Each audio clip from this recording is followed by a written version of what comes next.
En Memorias que Perduran de hoy estaremos también recogiendo vivencias, anécdotas de Sarco, pero decía Sarco de hace 30, 40, 50 años atrás.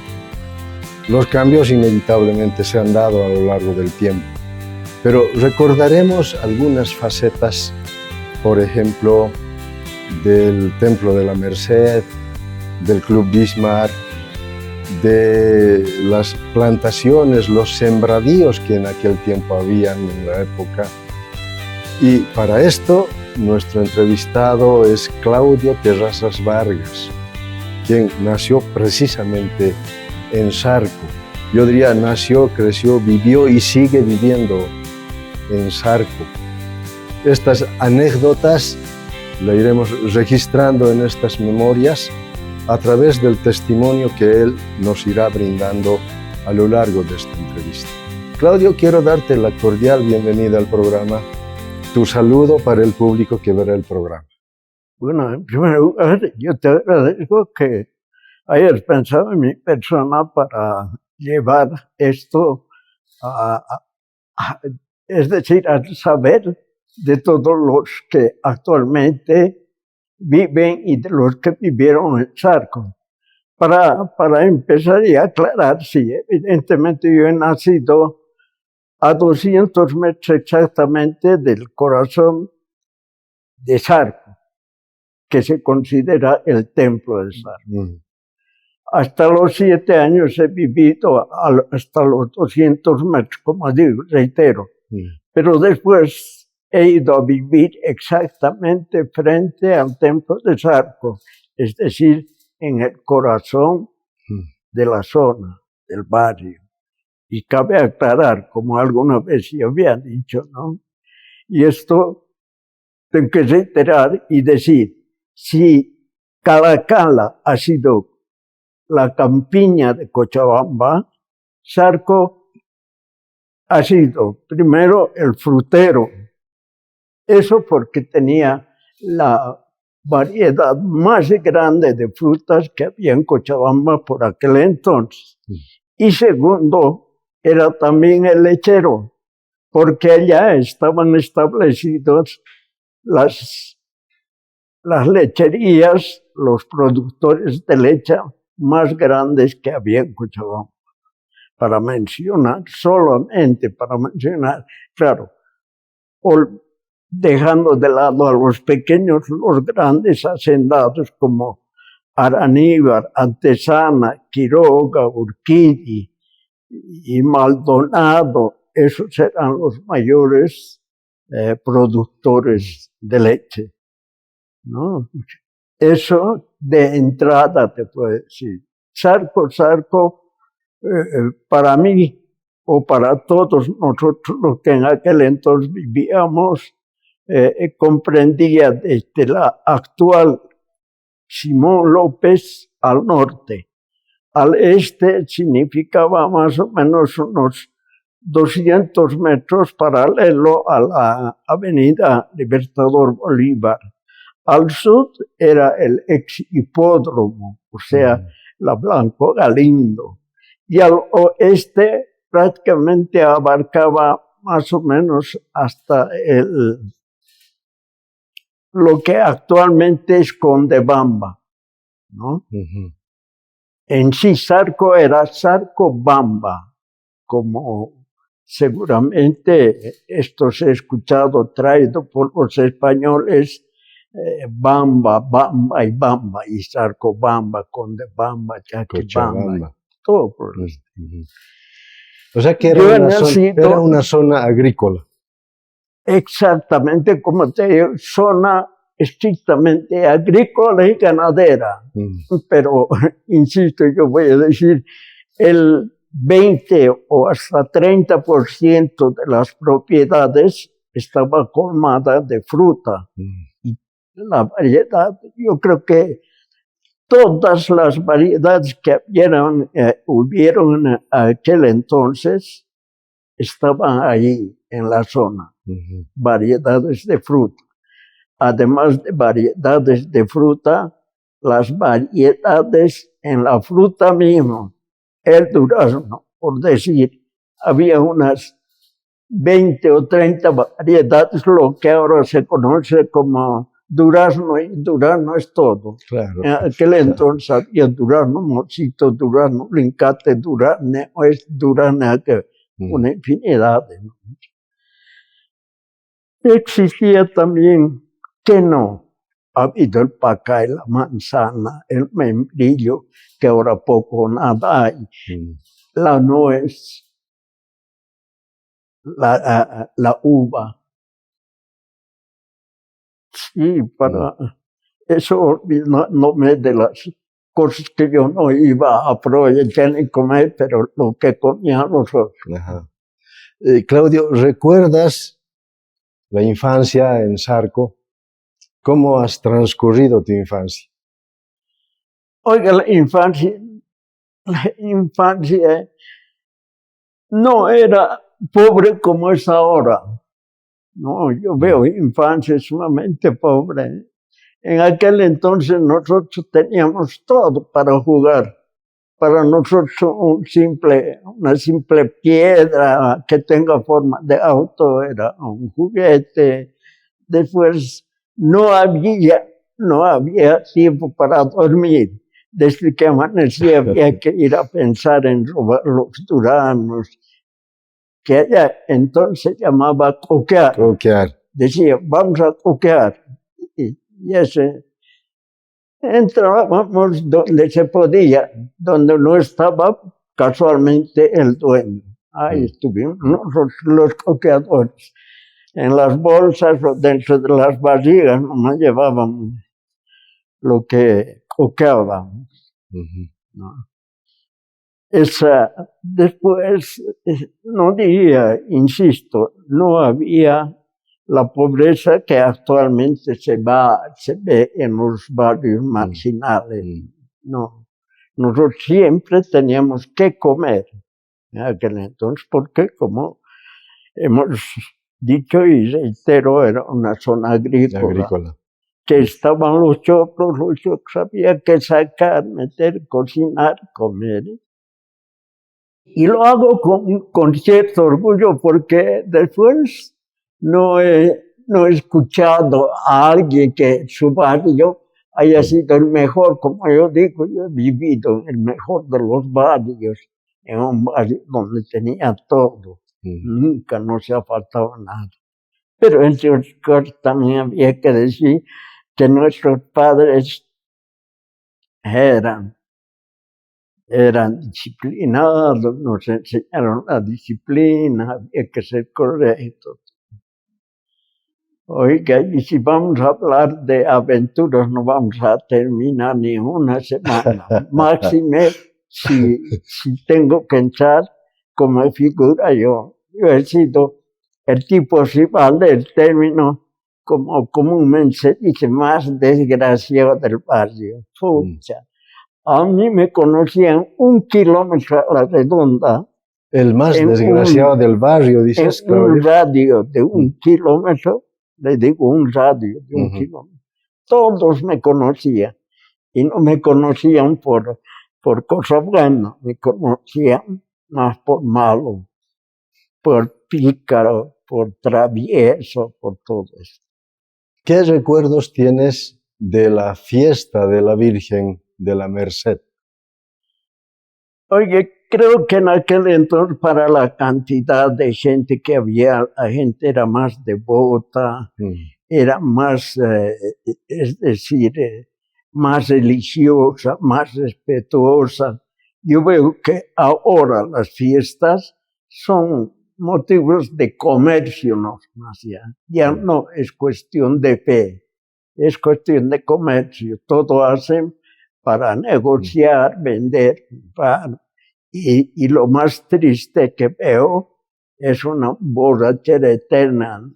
No, yo ya con eso no, ni me gusta. En los últimos tiempos, deben ser por lo menos unos 10 años que ni lo miro. No. Viviendo frente al templo, no estoy para ver los danzarines que danzan borrachos. Pero No. en el tiempo en que tú estabas, ¿cómo era la fiesta? No, como le digo, en el tiempo, y reitero, en el tiempo que estuve, yo creo que la gente hacía la fiesta por fe, por decirle a la Virgen, que es una Virgen, decirle que nos dé más fruta, que nos dé más trabajo, que nos dé más eso. No había tanta borrachera como ahora. Además de, insisto, la fiesta esta se ha hecho más comercial. Que otra cosa. ¿Recuerdas la escuela? ¿A qué escuela has ido en esos tiempos? Yo en el kinder, cuando estaba así, con los 6 años más o menos, había la escuela que estaba de la Laguna de Zarco, que así se conocía, a unos 100 metros. Se llamaba José María Santibáñez, la primera escuela, que actualmente está en la acera este de la Avenida América. Mucho. Antes, allá, como digo, por el año 1956, 57, estaba en la parte oeste de lo que ahora es la Avenida América, o de la Avenida Melchor Pérez. Sí, eso. ¿Qué recuerdas? Había que aclarar una cosa.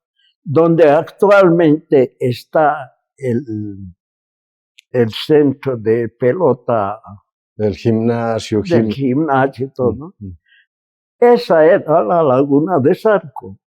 Y la laguna estaba de la superficie actual, estaba hacia arriba, ¿no? O sea que eso antes ha sido una laguna artificial, no ha sido natural. Lo han tenido que hacer la laguna para que venía el agua que llegaba a esa laguna para regar todas las propiedades de Zarco, venía de la cervecería Colón, que ha sido una de las primeras cervecerías, antes de la Taquiña inclusive. Todo eso venía y se embalsaba ahí en la Laguna de Zarco. ¿Y tú ibas a merodear esa laguna? A la laguna era, yo creo que el pibe, o el pequeño, el único que cruzaba y recruzaba la laguna. Allá era una parte, iban a lavar, la gente iba a lavar su ropa. Pero después de los jóvenes, todos esos era ir a bañarse. Era una belleza. Y no era solo para Zarco. Venían de Cochabamba, todo el mundo se caseaba a nadar en esta laguna, la laguna cristalina. Nunca han echado aguas hervidas, nada. Sana. ¿Y recuerdos de la escuela? Bueno, la escuela, poco nada, la escuela era un centro de diversión, no había los recursos que ahora tiene la pedagogía, no nos enseñaban los profesores. Y más era chacota a esa edad, como estoy diciendo, seguramente 6 años yo tenía, que entonces era más chacota. Y de paso, voy a aclarar, entre tantas cosas, mi padre era el sobrino del portero. Y al portero mi padre tenía que darle propina todos los domingos cuando pasaba por la casa. Le vas a cuidar al chico, le vas a cuidar al chico. En un descuido del portero, yo me jalaba allí como estaba máximo unos 80 metros la laguna. ¿Qué escuela? Yo estuve nadando allá, así pequeño. Buenísimo. Sí, y no eran todos, porque a los otros, como digo, por eso yo me he destacado entre todos los muchachos de aquel entonces. Sus padres les agarraban, no les permitían. Máxime, su madre estaba siempre agarrándoles. Yo en el primer descuido de mi madre estuve fuera. Mi padre era un obrero que siempre paraba en la ciudad. Así que trabajando. Esa fue mi infancia. De la infancia de los otros estoy destacando. No ha sido tan traviesa, tan mala como la mía, ¿no? A mí ha sido muy destacado. Me conocía la gente alrededor de mi casa. Todos sabían quién era yo. Eso es. ¿Y el colegio? ¿A qué colegio has ido? La escuela he estudiado en la Mariano Ricardo Terrazas, que queda en la calle La Paz, esquina Baptista. Correcto. Era la segunda escuela después de la Carrillo, ha sido considerado. Esa ha sido la escuela primaria. Secundaria, hecho en el Avaroa. En el Avaroa. En el Avaroa, que estaba actualmente en Ayacucho, esquina Santibáñez. Sí. Era un colegio industrial. ¿No? Tenía talleres de carpintería, mecánica, forja y electricidad, estas 4 especialidades. ¿Y desde Sarco ibas al Eso es colegio? También destacar que de Sarco había que ir desde Sarco, desde allá, desde el templo, porque no era yo, sino habían algunos de mis vecinos que teníamos que ir hasta la Mariano Ricardo Terrazas a pie, ida y vuelta. Pero José Antezana, Jaime Quiroga y Alberto Aníbal eran los 3 que tenían sus movilidades. Había que decirles, llévame, don José. Había que gritarles para que él nos lleve. Y cierta vez José Antezana dijo, de aquí en adelante, cuando estuvimos esperando en el Prado para que nos traiga de vuelta, él dijo, de aquí en adelante, si me dicen llevarme don José, no paro. Cuando quieren que les traigan, me van a saludar. Buenos días, don José. Buenas tardes, don José. Así que pasaba, buenas tardes, don José. Gritaba. Y eso era para que nos lleven, nos recojan.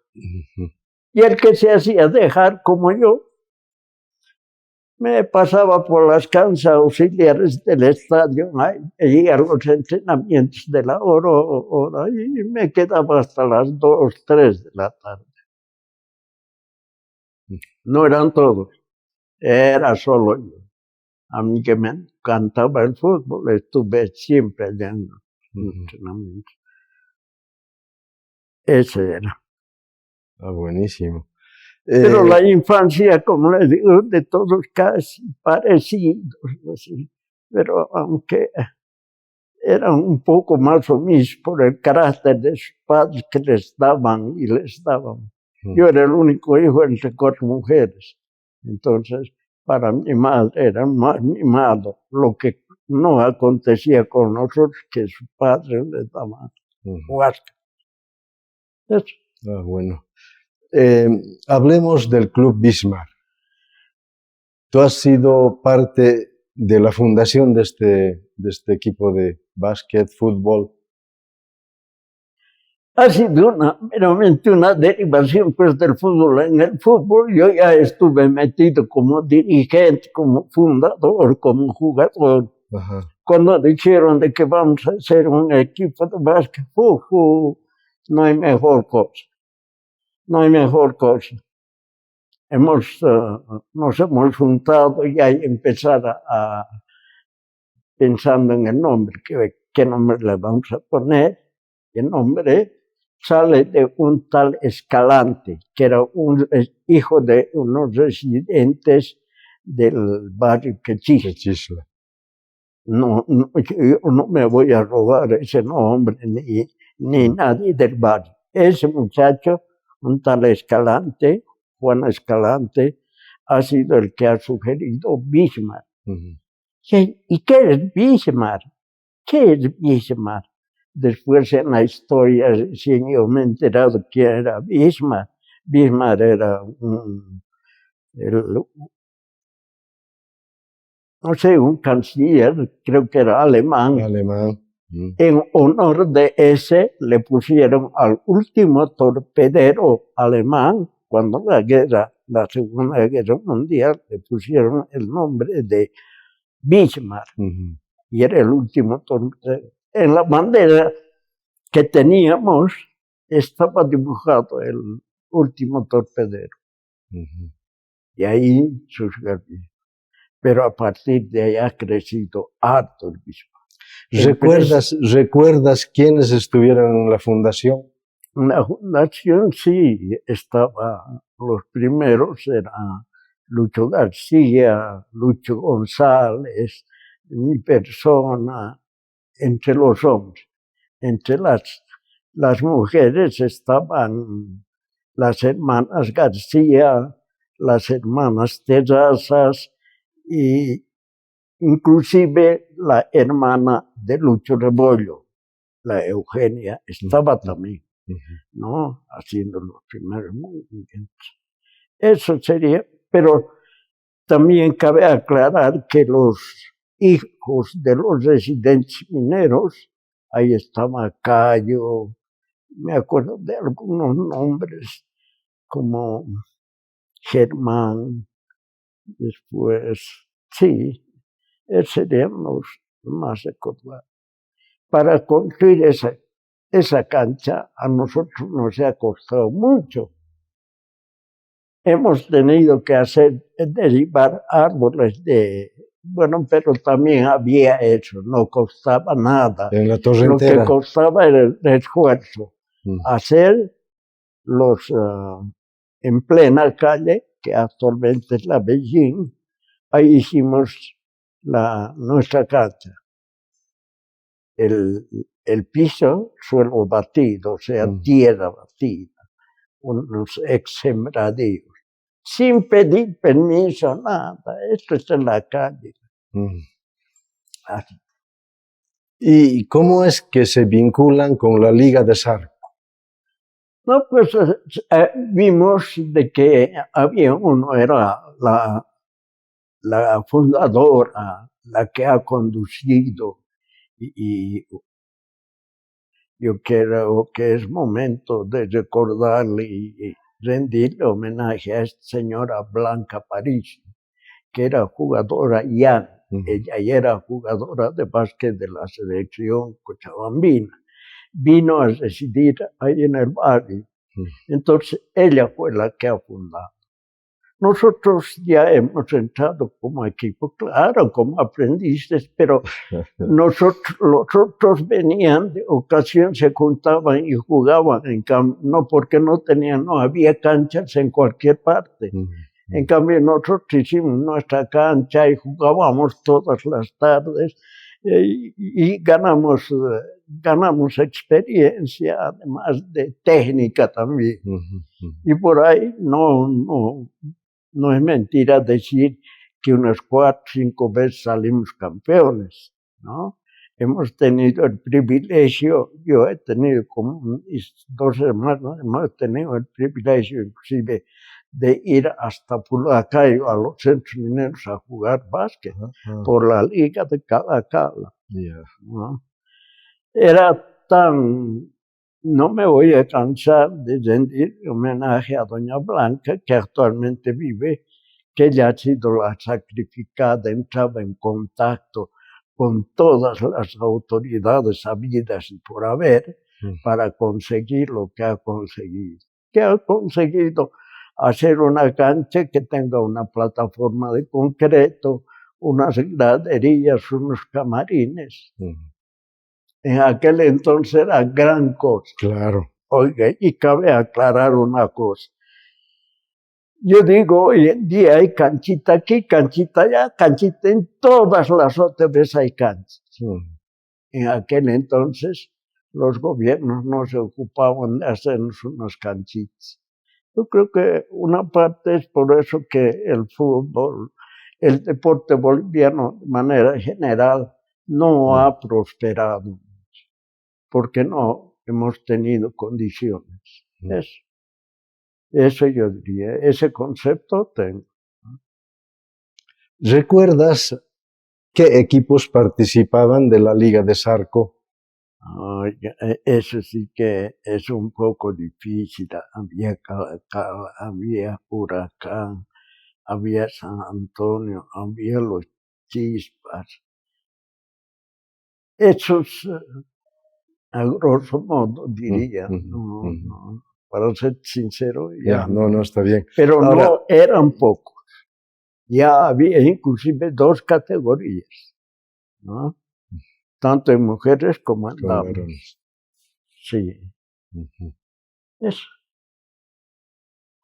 ¿Qué actividades realizaban en el Club Bismarck, aparte de jugar? El Club Bismarck nació así como deporte, como junta, pero de ahí fue creciendo. El Club Bismarck, de hecho, ya no era club meramente. No sé, algunos nombres de cultural, ¿qué cultural? Hicimos teatro. Ahí junto al templo había un salón, era el granero de la hacienda de José Anzana. Ahí guardaban el grano. Era un salón más o menos de 6 por 10, unos 60 metros, 600 metros. No. Unos 60 metros cuadrados. ¿No? 6 de ancho por 10 de fondo. Ahí formamos el teatro todos a buscar, hacer danzas, después números cómicos, artísticos, y que había que hacer el tarimado, una tarima, porque en el suelo nomás no perdíamos. Había que hacer una tarima. ¿Y de dónde sacamos las maderas para hacer tarima?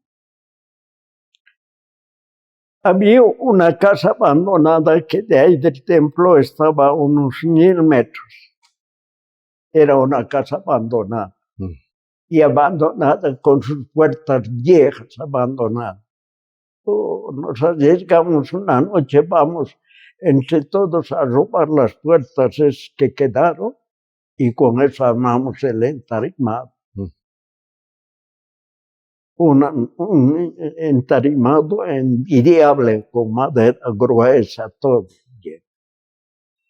Como yo estuve estudiando o estudié en el colegio Avaroa y nos enseñaron electricidad, yo era el eléctrico que colgaba para el juego de luces aquí. El juego de luces era interesante. Varios circuitos aquí, una placa, y para encender al A le conectaba. Para encender B al B y le desligaba el A. Así.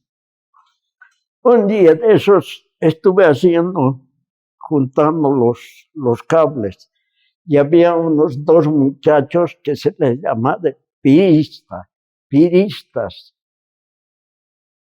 Y porque su padre, después de tomar algunas copas, vive el pire por las calles.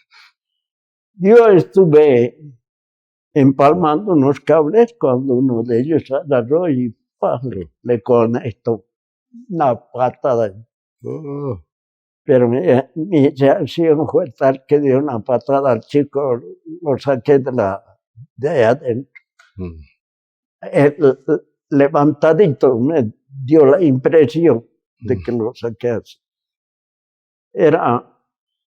Éramos hasta conocidos. El teatro, el arte no se hizo solo para el barrio. Hemos ido a Villa Antofagasta y a otras villas así. Entonces, hasta por eso hemos sido conocidos. Sí. Ahora, decías, Claudio, que tu papá tenía las llaves del templo. Sí. ¿Qué Irigoyen era el dueño del templo? Era Sebastián Irigoyen. Sebastián Irigoyen. El español, el que vino. Pero ya después era sucesión. la nieta, la mujer de José Anchana, era la nieta, no era la hija, la nieta. La nieta. De la nieta,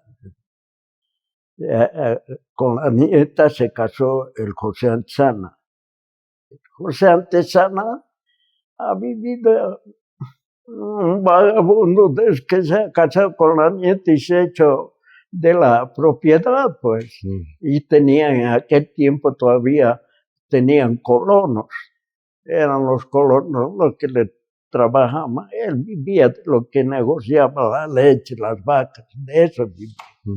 Y claro, de la parte agrícola. Eso es. ¿Qué familias recuerdas que vivían en aquella época? La familia Rebollo, la familia Alcórcer, la familia Sotelo, la familia García, la familia Canelas, la familia Montesinos,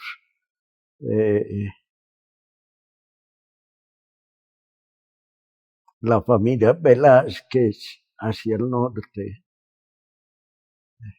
la familia Sensano, la familia Luján, al oeste la familia Quiroga, de esos, ¿no? Sería de los que más recuerdo. ¿Y entre estas familias había interrelación entre ustedes? Yo creo que en aquel entonces las relaciones eran menos egoístas de la que ahora, ¿no? La gente era más solidaria, ¿no? Se cooperaban, se invitaban. Cuando llegaban los cumpleaños unos a otros, se invitaban. Siempre había fiesta. La fiesta no lo hacían unilateralmente nomás, sino lo compartían. Era muy bueno, y bueno para los viejos que fallaban y bueno para los hijos que jugaban. Claro, claro. Por motivo de la fiesta. Luego de terminar la secundaria, tú estudias en la normal. Yo cuando he terminado de estudiar ha sido en el colegio Teodomiro Beltrán. El último año he estudiado allá. Todo porque decía, no, los operarios de mi papá que estaban con 18, 20 años ganaban sus quintos, y yo un día dije, ¿por qué no puedo ganar ayudándole a mi papá? Me metí a eso con ese criterio, pero no era para eso, sino para más bien aportar en la familia. Salí del colegio Teodomiro Beltrán, ahí jugué fútbol con Luis Saga, Herbas, salimos campeones, ganamos el trofeo Apolo 11 en el intercolegial. Ha terminado eso 68 y el 71, cuando antes se hacía el preuniversitario, había que estudiar. Me preparé para entrar a la universidad y ahí nomás dio el golpe de estado el Banzer. Lo cerró las universidades. Cerró las universidades, no había más universidades. Así que le conoces a mi hermana, a Julieta. El suegro de Julieta era director en un instituto. Se fundó ese instituto con la asistencia o participación de Suiza, un convenio entre Suiza y Bolivia, ¿no? Se ha fundado como Instituto Superior de Agropecuaria y Educación para el Hogar, no como normal. No como normal, era Instituto Superior, así. Pero después Bolivia ha ido no ha ido pagando, o es decir, aportando en sus obligaciones, y por causa de eso se ha retirado la organización, se ha deshecho. Ha concluido como una normal que yo he dicho, yo ahí he ido a perder mi tiempo, y como yo, muchos, la capacidad que teníamos no era para estar allá donde hemos. Así. ¿Y dónde quedaba la normal? No, se quedó ahí, creo que funcionó. Te estoy hablando del 77, el 78 creo que ya desapareció. Oh. Sí, porque como digo, repito, el gobierno boliviano no ha sabido, es decir, cumplir sus compromisos, honrar sus compromisos con la embajada. Por ahí. De modo que no concluyes tu formación académica. ¿Cómo? No terminas tu formación académica. No, yo he terminado allí. He hecho segundo, tercero y cuarto. Son 3 años los que he estado. Oh, ya. ¿No? Claro que hubo desde primero, pero yo porque ya era bachiller, he ido a segundo. Terminó mal, es decir, no ha durado. Y luego ejerces tú como profesor. Yo he ejercido como profesor, así he estado unos 2 años, he trabajado en Ascensión de Guaraíz. De ahí me propusieron, había un curso que se hizo y me propusieron, hice el curso y me pasé al urbano de Santa Cruz. No, ya, yo sabía bastante de deportes, ahí me ofrecieron como profesor de educación física, y como allá era el 60%, si no es más, era interino, yo entré de titular, trabajé 14 años en Santa Cruz, pero en medio de, cuando estuve estudiando, me metí a la universidad. Estuve estudiando Derecho. En Santa Cruz. Hice hasta el 6º semestre. Sí. Ahí sucedió la desgracia que le sucedió a mi hermana, por eso tuve que ir al Brasil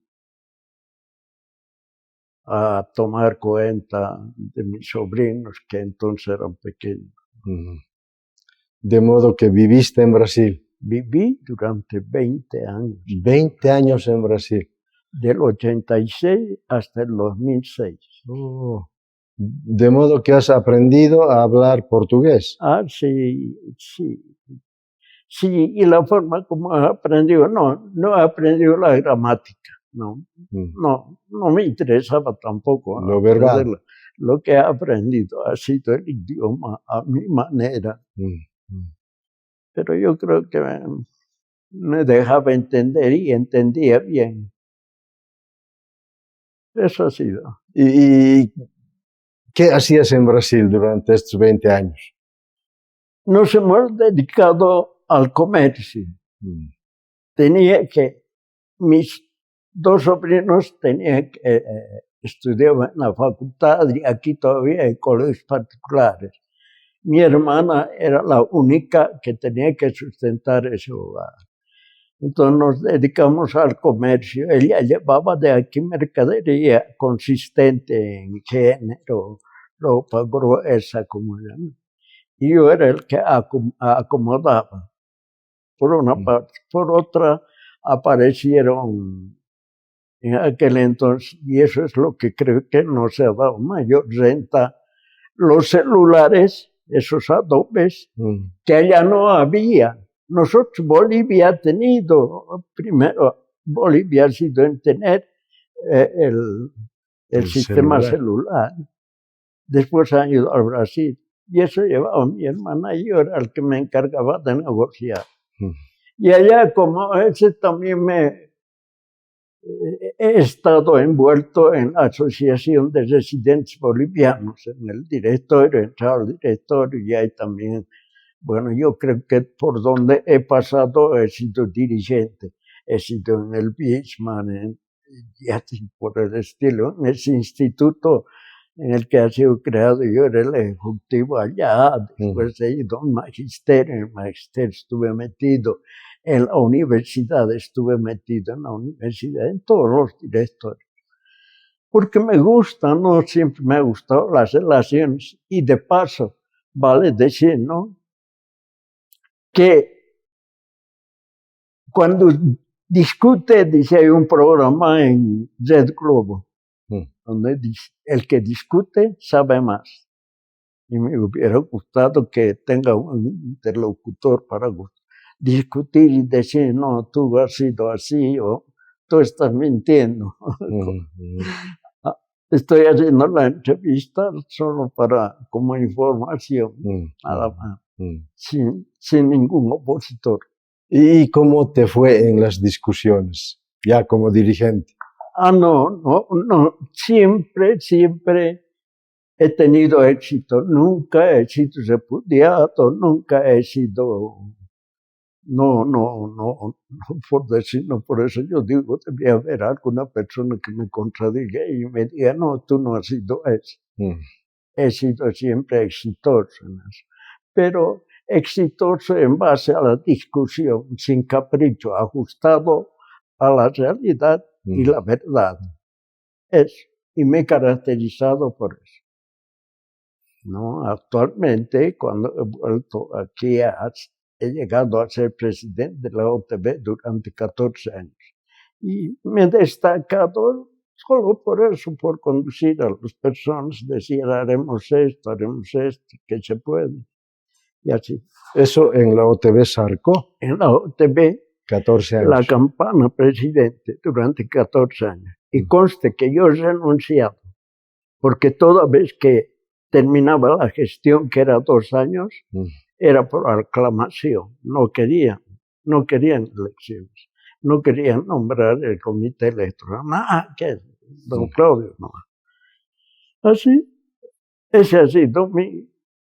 Y estoy esperando que el de arriba me diga, ya has cumplido todo. Ven nomás ya. ¿Y qué gestiones has logrado desarrollar siendo presidente de la OTB de Sarco? Oiga, lo que no he dejado escapar, así si tenía que verle. Al Cholango lo he ido a ver. A este que está, Manfred, he pedido audiencia para apuntarle con el dedo de que él no es una persona seria. Porque cuando nos expropiaron a Juan de la Rosa la casa que nos llevaron, él me dijo personalmente, yo tuve que venir del Brasil el 94. Tuve que venir del Brasil porque ellos estaban abriendo.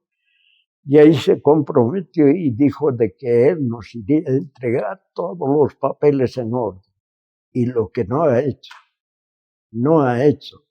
Y eso yo le iba a decir, ustedes son canalla. No hay otro término. Él se comprometió conmigo, que era el varón que hablaba, se comprometió y no ha cumplido. Estoy hasta ahora. ¿Te das cuenta? Nos han expropiado 580 metros. Y para legalizarnos, 112 metros que nos ha quedado, quieren cobrar 500, esa fracción que nos han expropiado, nos han pagado 55,000 bolivianos, 58,900 bolivianos. Y la parte para regularizar 112 metros me quieren cobrar el año pasado, el anteaño pasado, ya ha pasado un año, 44,000 bolivianos. Ellos nos se han pagado por agarrarse 580 metros, 58,000. y quieren cobrarnos 44,000 por legalizar, por regularizar.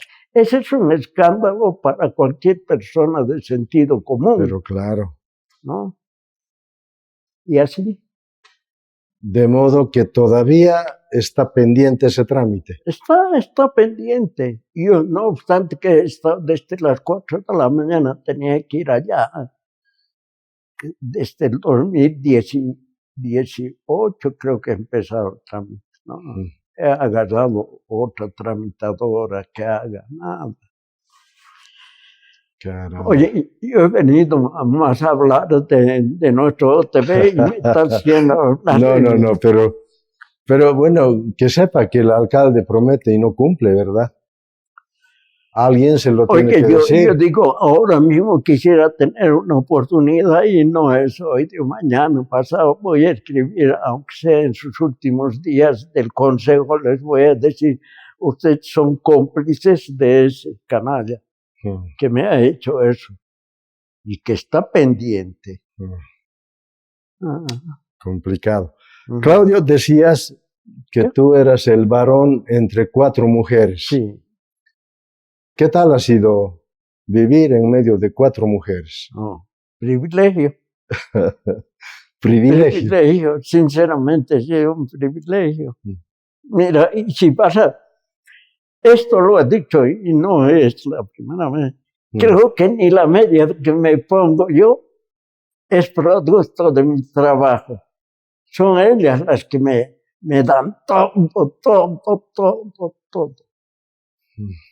Pero en compensación, no he sido un fascista, no he hecho quedar mal a mi familia, siempre ha sido prestigiado.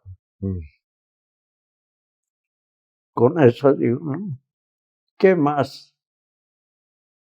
Pero además 3 de tus hermanas jugaban básquet. 4. ¿4? Las 4. Las 4. Guillermina también. Una mejor que la otra, sí. La Estela. La Estela, claro. ¿No? Que estuvo en el Cobija incluso, ¿no? Estuvo en el Cobija.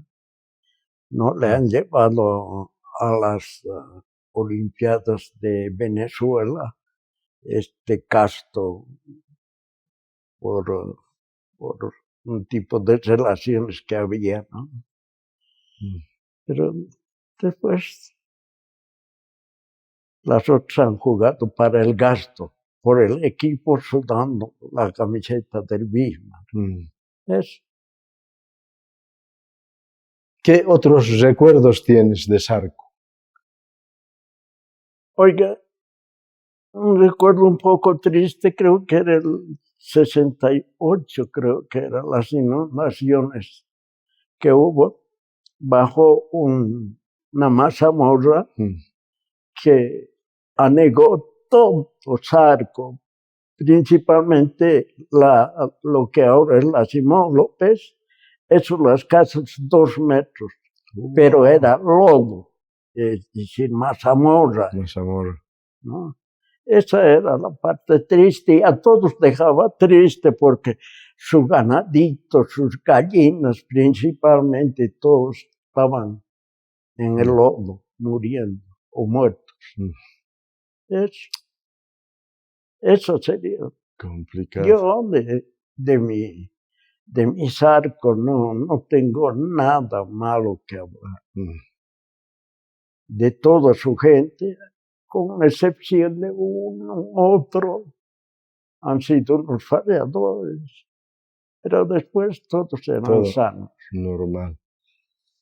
A lo largo del tiempo, los cambios que se han dado, ¿qué criterio tienes? Han sido para bien, no para mal. Vamos a empezar por allá, por la Libertador Bolívar. Se ha abierto, evidentemente a nosotros, y yo debía hablar mal, la Juan de la Rosa no tenía el trazado que ahora tiene. En un mapa antiguo es diferente el trazado, es recto. Todo era tierra. Sí, entonces eso no son las autoridades las que finalmente han dejado pasillos, pero la avenida lo han abierto.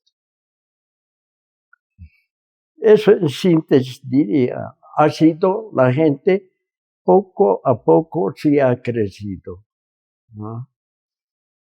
No ha habido, gracias a Dios, no ha sido un barrio de violentos, nada, la gente se ha entendido siempre hablando, negociando. Después hubo mucha solidaridad. El río, actualmente el Pilcomayo, la gente tenía que con pico y lampa limpiar para la época de lluvia. Y el río ese no estaba de la superficie abajo, Claro. El río estaba de la superficie arriba. Así que con pala, pico y pala tenían que hacer unos defensas, ¿no? A ambos lados. Así era. Qué bueno. De aquí para adelante, ¿qué todavía queda por hacer, Claudio? Bueno, de aquí para adelante nosotros tenemos que ver tanto vos como vecino, ex vecino, qué podemos hacer, en qué podemos ayudar. Ya estamos, yo creo que estamos haciendo con esa revista que ha propuesto, iluminar un poco a la gente, hacerles conocer qué era Zarco. Y en base a eso, a ver si esa gente despierta un poco y dice, bueno, si aquellos han hecho, ¿por qué nosotros no podemos hacer algo más? ¿No? Eso. Principalmente ahora que está en boga el asunto de la basura, ¿qué se puede hacer? Yo tuve inclusive participación en una organización suiza que vino, no me acuerdo el nombre, he entrado también para seleccionar la basura en mi barrio. Nosotros hemos sido, mi persona ha sido el promotor, allá se ha inaugurado. Hemos hecho un tiempo, está un carrito tengo de 2 ruedas para seleccionar la basura. Teníamos una señora que recogía la basura, seleccionaba. Pero un tiempo ha funcionado. Has debido advertir en los carros basureros, hay una cabina exclusivamente para botar los vegetales.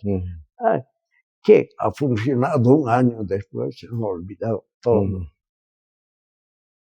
Claro, son tareas que el vecino tiene que aprender, ¿no? Para seleccionar la basura. Esta organización era suiza, ¿no? Ella nos ha dado inclusive chalecos, todo eso, a mí me dieron como promotor, para decirles a las personas, todos tienen que seleccionar su basura, los plásticos a un lado, un tiempo, los mismos basureros venían, agarraban, lo mezclaban, y ahí a uno le decía, ¿para qué vamos a hacer si el basurero viene y lo mezcla? Eso. Claudio, ¿y ahora ya estás jubilado? Jubilado. Hace rato ya, deben ser también unos 20 años. ¿Qué tal la actividad ya de jubilado? Yo nunca he dejado digo de una u otra manera, de servir a mi vecino, a mi barrio. Y actualmente, a que sigo, a que no, y ahora me estoy con una macurca maldita. El anterior jueves no hice deporte, este jueves he hecho deporte y macurca me ha dado. Entonces sigo haciendo deporte, con eso quiero decir. En el barrio donde vivo he sido quien ha organizado, hay campeonatos, 2 campeonatos al año, hay campeonatos de entrada y campeonatos de salida. Siempre hay actividad deportiva. ¿Qué deporte estás practicando? Por eso juego actualmente racket nomás. Racket. ¿No? Racket. Intenté hacer fútbol. Yeah. Tuve un desgarre ahí, un par de hasta aquí llegó lo nuestro. Bueno, pero ha sido en el fútbol en el que más me he caracterizado, en el que más me he elevado. He llegado a ser parte del Cala, después a entrenar por Municipal, que ha salido profesional. Y así. En San Paulo no he dejado de hacer deporte. He estado allá, inclusive como miembro del directorio de la Asociación de Residentes Bolivianos. Ajá. Allá eran médicos, ingenieros, todos. Pero bien. Bueno. Claudio, ya para terminar la entrevista, ¿qué les dirías a las personas que ahora están viviendo en Sarco? Oigan, lo primero que les di que dejen un poco el celular y que lean lo que está escrito. Porque el 80% de la gente más prefiere estar en el celular y no leer lo que está escrito. Porque no escribo nada porque nadie va a leer. Eso, bueno. Me gustaría que lea, porque el que sabe discute, el que no sabe se calla. Eso les diría. ¿No? Que en base a eso reflexionen y les conduzcan a sus hijos a leer. No hay cosa mala en la lectura. Cualquier cosa es buena, por lo menos para comparación del Genderman. Eso, Castro, mi recomendación, a sabiendas de que ya estoy próximo para ir a otro planeta, diría, no, lean jóvenes, dejen el celular, lean. Bueno, Claudio, quiero agradecerte por haber compartido esta tu semblanza de vida en Memorias que Perduran. Tu despedida del público que verá el programa. Mira, yo creo que tengo que ser yo el agradecido porque me estás dando una oportunidad de que me dirija a mi pueblo para que en esta etapa de mi vida se fijen y digan, sí, había que imitarle a ese tal. Eso. ¿No? Y buen provecho para todos aquellos que están asimilando esta experiencia, porque no hay mala definitivamente. Otro momento habrá para contar de las anécdotas, escribir y decir las travesuras. Eso. Bueno, Claudio, quiero otra vez agradecerte por haber compartido esta tu semblanza de vida en estas memorias que perduran, que recoge de alguna manera algunas estampas de Sarco de hace 50, 60 años atrás. Claudio Terrazas Vargas nació precisamente en Sarco, nació, creció, vivió, sigue viviendo en Sarco, en la esperanza siempre de compartir con los vecinos que ahora están asentados en aquella zona. Él nos ha recordado que Sarco era una zona agrícola ganadera, mucha fruta, por supuesto leche, los derivados. Nos ha comentado un poco también sobre el templo de la Merced, la fiesta religiosa. En alguna medida habló también de los carnavales, donde salían a mojar a los transeúntes. En realidad, ha compartido varias vivencias de aquel Sarco de antaño, que es precisamente ese el tema que ahora interesa al programa Memorias que Perduran. Iremos recogiendo también otros testimonios que luego publicaremos en una revista que ya está comprometida la Universidad Mayor de San Simón, la carrera de Comunicación Social, los estudiantes de séptimo semestre que contribuirán precisamente en esta tarea.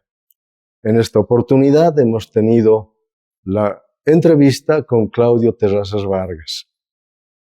Amigos, agradecerles por seguir el programa. Nos encontramos la próxima semana. Hasta pronto.